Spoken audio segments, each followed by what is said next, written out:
Jesus Cristo. Amém. Boa noite a todos. Feliz de estar aqui com os irmãos. Oportunidade concedida. Aquilo que Deus já tem falado no culto. Creio que se o culto terminasse nesse momento, eu já sairia mais satisfeito. Irmãos, aqueles que tiverem a sua Bíblia, puderem abrir comigo em 2 Coríntios, capítulo de número 5, o verso de número 14. Porque o amor de Cristo nos constrange, julgando nós assim, que se um morreu por todos, logo todos morreram. Ele morreu por todos, para que os que vivem não vivam mais para si, mas para aquele porque eles morreram e ressuscitou. Pedi para os irmãos agora virarem mais duas páginazinhas, capítulo de número 12, o verso de número 15. Apenas um verso. Diz assim: eu, de muito boa vontade, me gastarei e me deixarei gastar pelas vossas almas, ainda que, amando-vos cada vez mais, seja menos amado. Até aqui. Licença para os irmãos para voltar no texto daqui a pouco. Esses dois textos que eu li. Irmãos, no início da semana, o pastor me fez o convite para ministrar a palavra de Deus. Confesso para os irmãos que eu estava com outra palavra no coração. Mas, no decorrer da semana, Deus foi falando no meu coração, foi trabalhando essa mensagem. E eu confesso que me trouxe à memória um livro do Joseph Smith, Paixão pelas Almas, e eu comecei a meditar, lembrar das coisas que falavam nesse livro. E meditando na palavra de Deus juntamente, eu me recordei de algumas coisas que eu já vivi e que eu fui perdendo isso no decorrer dessa pouca caminhada minha, mas é algo que nós precisamos estar sempre trazendo à memória, trazendo ao nosso coração, porque é uma grande responsabilidade que nos foi concedida. Quando nós olhamos hoje no mundo, nós observamos que muitos têm se perdido, muitos têm caminhado por caminhos tortuosos, e eu fui observar um pouquinho sobre a nossa realidade hoje, e eu pude observar que, pelo menos hoje, atualmente, cerca de pelo menos 200 mil pessoas morrem por mês no mundo. 200 mil pessoas, irmãos. Nascem aproximadamente 300, mas 200 mil morrem mensalmente. Isso, se nós formos fazer uma conta, nós chegamos à conclusão que são 3 pessoas praticamente a cada 1 segundo. É como se nós, cada estalar de dedo desse aqui, morre uma pessoa no mundo. E eu quero trazer à memória dos irmãos que isso é um fato natural, é algo da vida. Quando nós nascemos, certamente nós temos uma certeza, que um dia morreremos, ou se o nosso Senhor Jesus Cristo voltar para aqueles que forem salvos, nós iremos com Ele em glória. Mas qual é o problema disso daí? A Bíblia diz que muitos escolhem a porta larga para caminhar.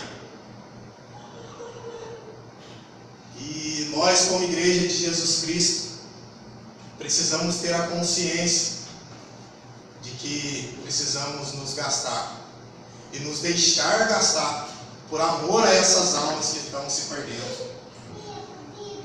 A palavra de Deus diz lá em Romanos, seu capítulo de número 1 a 3, que os homens, eles abandonaram ao Deus verdadeiro, se inclinaram para uma natureza pecaminosa, onde trocaram a criatura, o Criador pela criatura. Bíblia diz que o coração desses homens são voltados para a idolatria, para a avareza, para aquilo que Deus abomina normalmente. Dentre esses homens há muitos homicidas, há tímidos, há feiticeiros, dentre outros. Mas eu quero trazer à memória dos irmãos que o apóstolo Paulo, nesse mesmo capítulo de número 1, ele diz que o Evangelho, ele é o poder de Deus para a salvação daqueles que creem. Mas a grande pergunta é: temos pregado esse Evangelho? Temos tido a consciência de que a cada segundo morrem 3 pessoas? Segundo a Bíblia, se nós formos ver, cada estalarzinho de dedo desse aqui, ó, muito provavelmente a cada 2 morrem sem salvação. E o apóstolo Paulo, aqui em 2 Coríntios, ele diz que o amor de Deus, ou o amor de Cristo, ele nos constrange. E nós precisamos ter a consciência de que, por amor a esse Deus, nós precisamos ter paixão pelas almas que são de Cristo. E é sobre isso que eu quero tratar com os irmãos nessa noite. Precisamos trazer à memória que, mesmo esses homens, caminhando de forma errônea, existe um Deus, uma vontade, que é que eles se salvem. Existe um Deus que, pela sua misericórdia, como foi dito aqui, que ele se ira, mas dentro da sua ira também há misericórdia. E eu quero hoje que os irmãos pensem nisso e foquem nisso. A mensagem que eu vou trazer hoje, nessa noite, confesso que não é muito agradável aos nossos ouvidos, mas é necessário. A palavra de Deus, irmãos, ela diz no mesmo livro de Romanos que os homens caminhavam dessa forma, de forma errônea, não buscando a Deus, não querendo ir a Deus, porque a natureza do homem, ela é essa. O homem natural, ele não quer Deus, mas devido ao que? Uma inclinação que vem desde lá de Adão. Quando Adão caiu, e certa feita eu preguei aqui, que o nosso coração, após a queda de Adão, ele se inclina para as coisas mais dessa terra do que para Deus. E é por isso que, quando a palavra de Deus ela é exposta, se não houver uma ação do Espírito de mudar o coração do homem, o homem não vai escolher a Deus.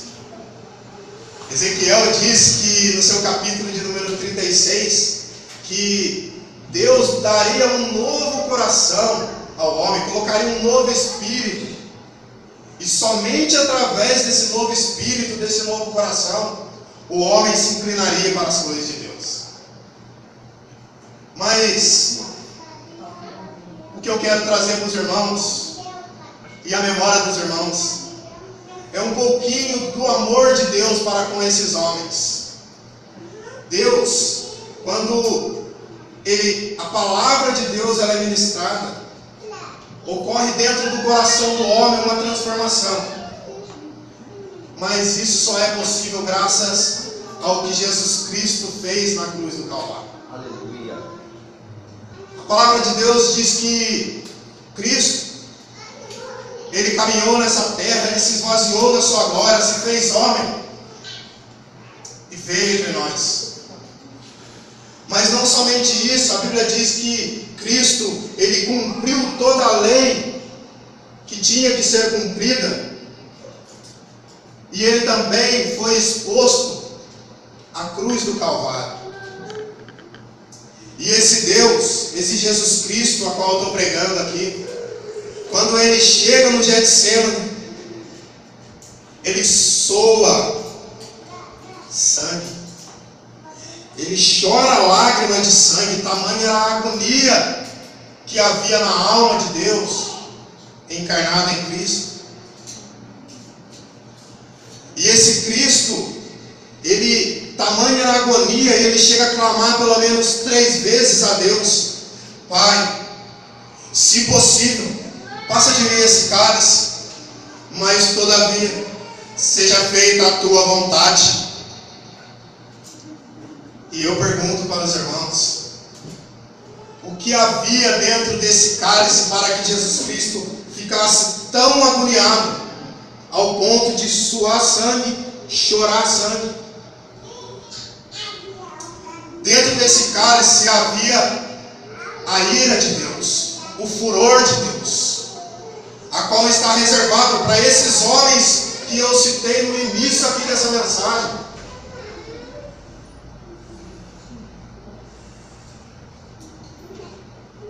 Essa semana eu tive a audácia de fazer algumas perguntas no meu trabalho.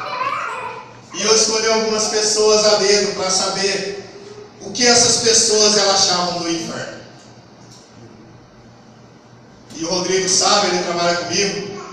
No meu trabalho existem pessoas que são espíritas, pessoas que são católicas, pessoas que são ateias.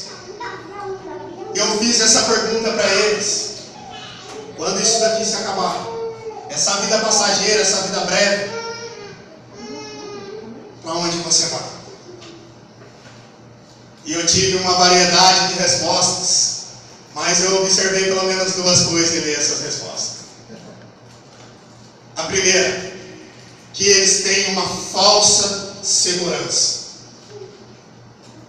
Alguns deles me disseram que após essa passagem por essa terra, eles morreriam e ficariam em um purgatório, se não fosse para o céu direto.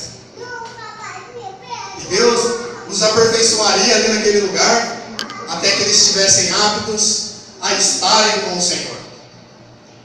Outros já me responderam que a vida não acaba simplesmente nessa passagem, que essa passagem é simplesmente um período de aperfeiçoamento, a qual, quando eles morrerem, eles reencarnarão e continuarão essa caminhada até se tornarem perfeitos. Já outros me responderam que ao término dessa vida acabou. Mas, irmãos, apesar de muito pouco pregada, a doutrina do inferno é uma realidade em nosso meio. Precisamos ter a consciência de que almas estão caminhando para o abismo. E se nós não pregarmos a mensagem de Deus, a palavra viva, eficaz, capaz de transformar a vida do ser humano, eles caminharão para o inferno. E, como eu disse no início, as almas são de Cristo. As almas são de Jesus Cristo. E Cristo salvará aqueles que são dele. Eu creio nisso piamente. A Bíblia é clara em dizer que aqueles a qual o Pai deu ao Filho, esses virão e não se perderão. A Bíblia é clara em dizer que antes da fundação do mundo, Deus já havia elegido aqueles que são seus. Mas esse mesmo Deus, aprove a Ele nos dar uma missão: disseminar o Evangelho para que esses viessem. A Bíblia diz que os ouvidos desses homens e os olhos estão tapados, mas aonde o Espírito está, aí há uma liberdade. Aleluia. E o Espírito, ele trabalha através da mensagem de Deus. Mas eu pude observar também uma segunda coisa: que eles não percebem a gravidade que é o inferno. No nosso meio, irmãos, no ministério que nós congregamos, nós cremos que o inferno, ele é uma sepultura, uma separação total de Deus. Mas eu tenho que trazer à memória dos irmãos também aquilo que a Bíblia fala de forma muito intensa, muitas das vezes pregada pelo próprio Jesus Cristo, que haveria um dia em que o anjo viria e lançaria sobre o lagar as uvas, e essas uvas seriam pisoteadas e o sangue espalharia por muitos e muitos quarteirões. E eu quero trazer à memória dos irmãos a gravidade que pode ser o inferno. Talvez alguns vão discordar, outros vão concordar, mas eu creio que a palavra de Deus, ela é viva e eficaz. E eu creio naquilo que Deus nos mostra, nos coloca em nosso coração. Se existe um inferno,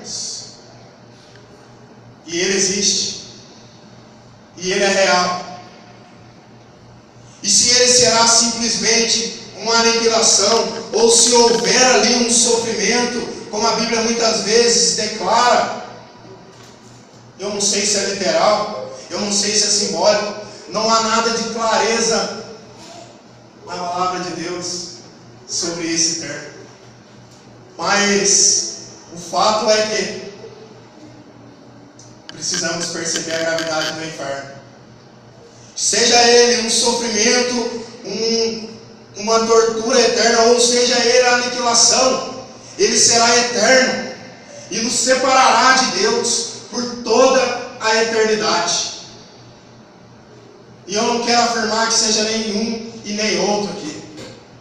O que eu quero que os irmãos se atentem é que existe um inferno. Isso é importante nós concordarmos. Que o inferno existe, ele é uma realidade. E ele precisa ser pregado. Mas talvez você esteja dizendo, mas irmão, para quem é salvo? Que paz. O amor de Deus lança fora todo medo. Mas se hoje você não tem a certeza, a convicção no seu coração que você é salvo, você deve sim ter medo. Nós devemos sim pregar a palavra e mostrar que existe um juízo eterno sobre a vida daqueles a qual não foram alcançados ainda por esse Deus. Mas irmão, porque um Deus amoroso, um Deus que é manso, um Deus que é humilde, por que ele me mandaria para o inferno? Porque esse mesmo Deus que é manso, que é bondoso, que é amoroso, ele é santo, ele é justo, e os seus olhos não podem contemplar o mal.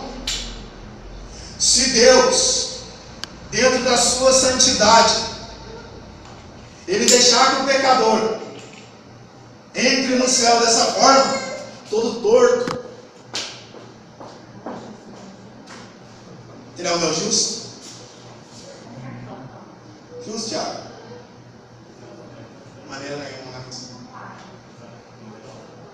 E Jesus Cristo sofreu ali, no Getsemane, suportou, bebeu o cálice da ira de Deus, foi crucificado, sepultado, morreu, ressuscitou ao terceiro dia. Tudo isso para quê? Nós pudéssemos ser justificados por Deus, tendo direito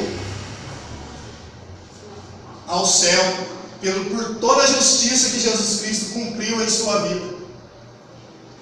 Mas também sendo perdoados. Quando Cristo morre naquela cruz, ele faz propiciação, ou seja, ele apazigua a ira de Deus que estava sobre aqueles a qual eu disse agora aqui.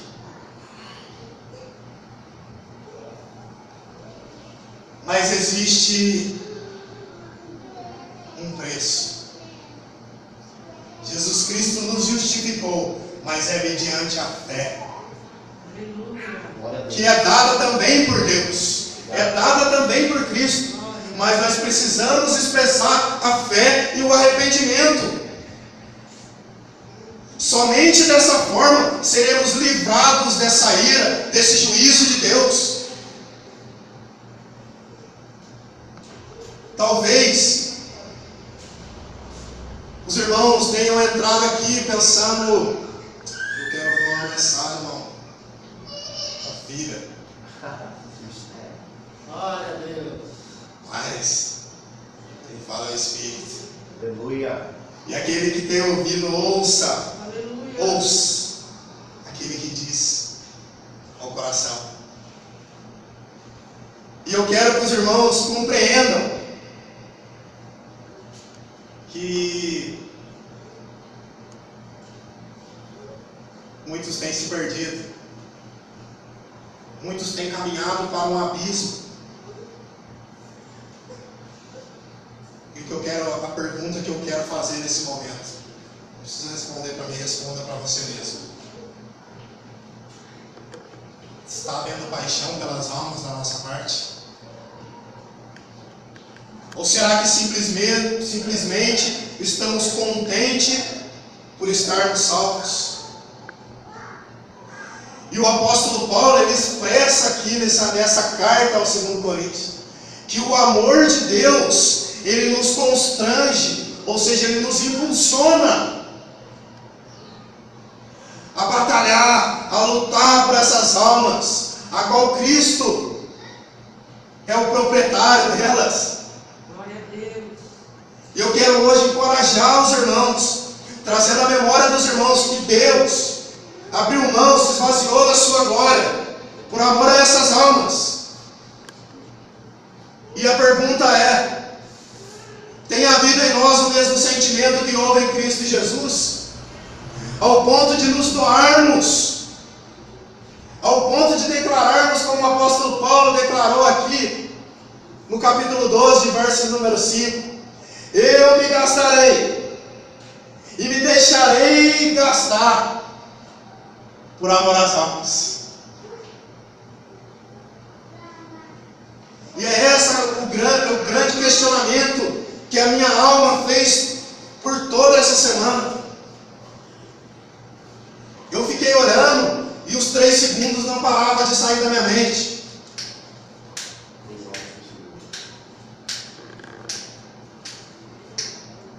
Almas caminhando para o inferno.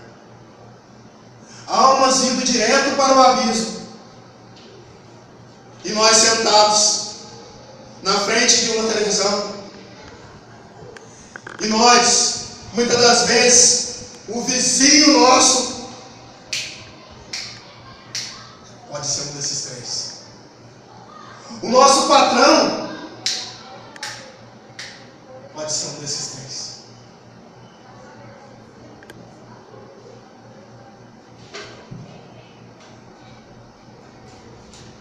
O amor de Deus tem nos constrangido. O preço que foi pago naquela cruz, todo o sofrimento de Cristo, por amor a essas almas, tem sido correspondido por nós.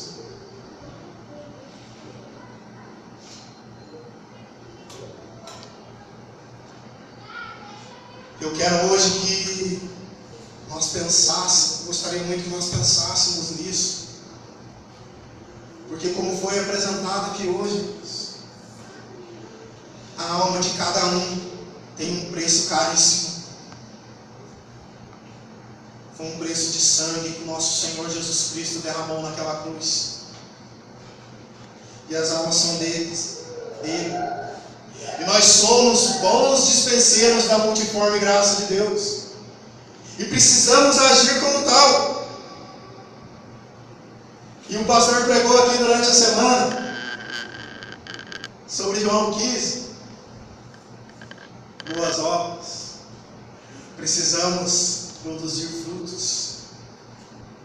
Mas o segredo está em mim, Jesus disse: estai em mim Meu Deus. e produzireis muito, muito fruto. E como o pastor pregou na primeira mensagem que eu ouvi aqui, essa é a poda. Através dessa mensagem, Jesus está limpando e produzindo em nosso coração um sentimento de desejo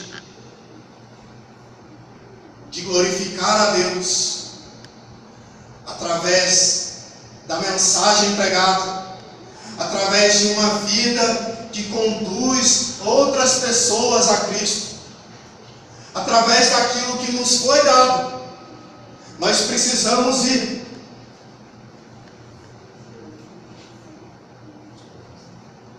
até os confins da terra, na Judéia, Samaria, Guaratinguetá, Aparecida, Lorena, meu vizinho, meu filho, minha mãe, meu pai.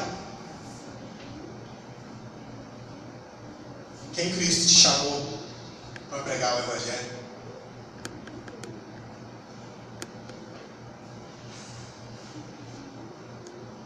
Eu gostaria que nessa noite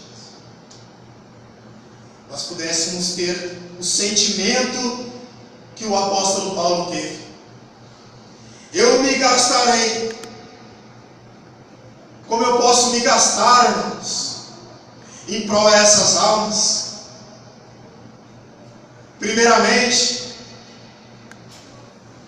eu preciso me preparar, conhecendo a palavra de Deus, ensinando a palavra de Deus, me doando de forma voluntária, orando, clamando a Deus, para que Deus me dê graça, coloque as palavras certas na minha boca, no tempo certo, que me revista do poder do Espírito, para que quando eu abra a minha boca, as pessoas possam não ouvir o Fábio falando, não o Clédio, não a Maís, não o Tiago, não o Rodrigo, não os irmãos. Que eles possam ouvir a voz do Espírito. Porque a palavra de Deus diz, talvez muitos olhem e falem assim: irmão, eu não tenho dom de pregar. Também não. Mas graças a Deus que o apóstolo Paulo diz que quando ele ia pregar às pessoas, ele não vinha com palavras de sabedoria e de persuasão, mas pregava o quê? A Cristo e a este crucificado. Aleluia. Não temos desculpa sequer nenhuma para não ministrarmos a palavra de Deus. Timidez.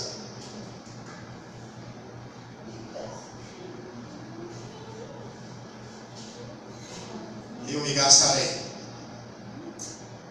e me deixarei gastar.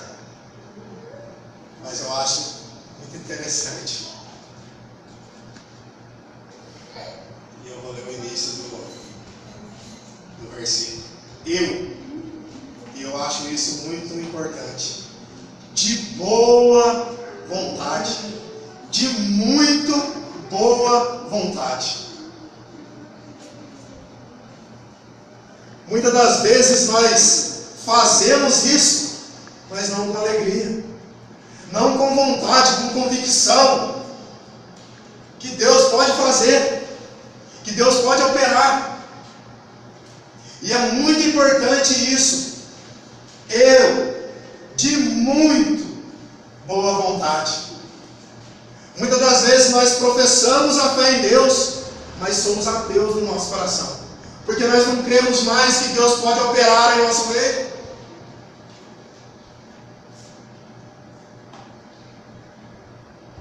E a Bíblia ela é clara e enfática em dizer que só existem dois tipos de fé.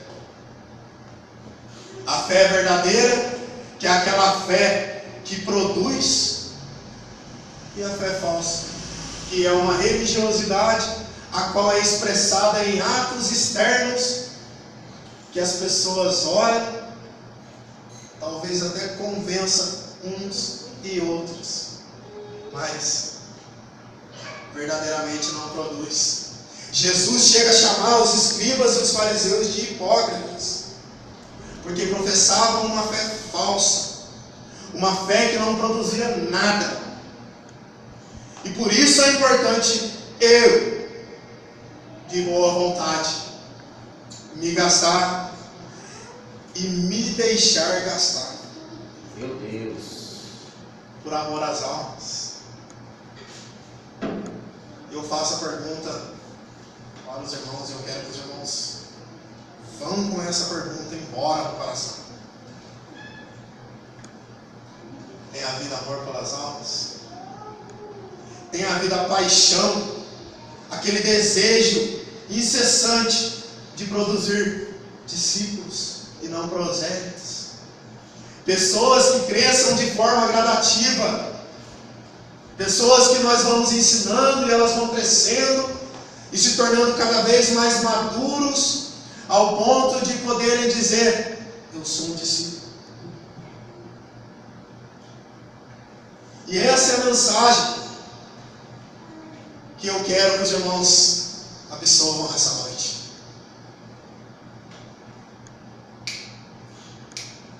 Quando você for embora, vai lembrando desses estalinhos aqui. É cada pessoa que você deixou de pregar hoje, nesse segundo, nesse minuto. Meu Deus. E a Bíblia diz que nós responderemos pela nossa omissão. Nós responderemos por aquilo que nós deixamos de falar. Nós responderemos por aquilo que nós deixamos de fazer.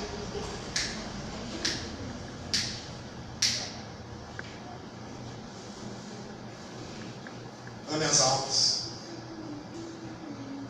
Ame as almas que estão ao seu redor.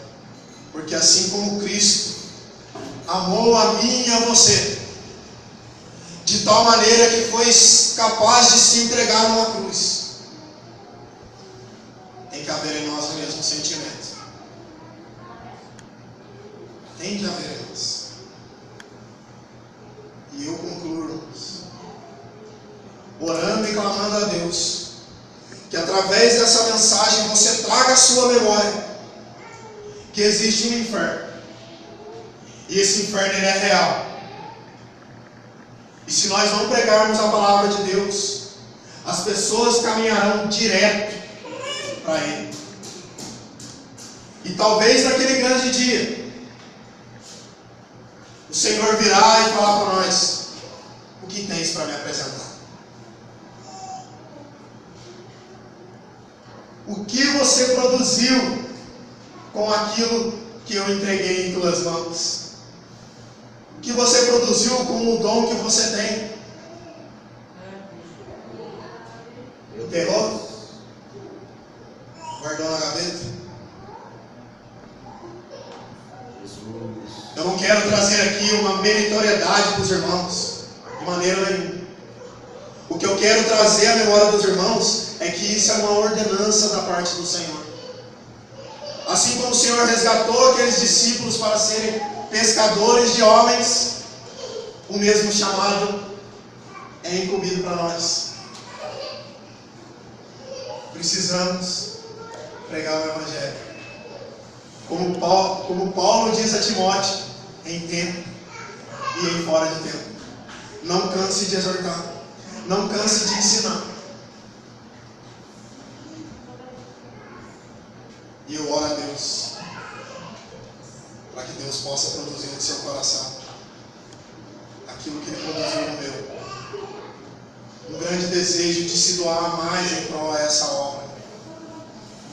E quando eu digo isso, não é somente aqui dentro da igreja, não. Aqui é somente o tempo a qual nós nos reunimos para adorar um Deus soberano. Mas eu quero que você nunca se esqueça: o culto é no corpo. O culto é no corpo. E as pessoas têm que olhar para nós e enxergar aquilo que eles enxergavam lá nos cristãos da antiguidade. um fragmento de Jesus Cristo. Uma pequena amostra de Cristo nessa terra. Maravilha, Jesus. Deus abençoe a vida dos irmãos. Agradeço a Deus, ao pastor, pela oportunidade concedida. E eu oro a Deus para que Deus possa dar crescimento no coração de cada um naquilo que foi pregado nessa noite. Amém? Deus abençoe.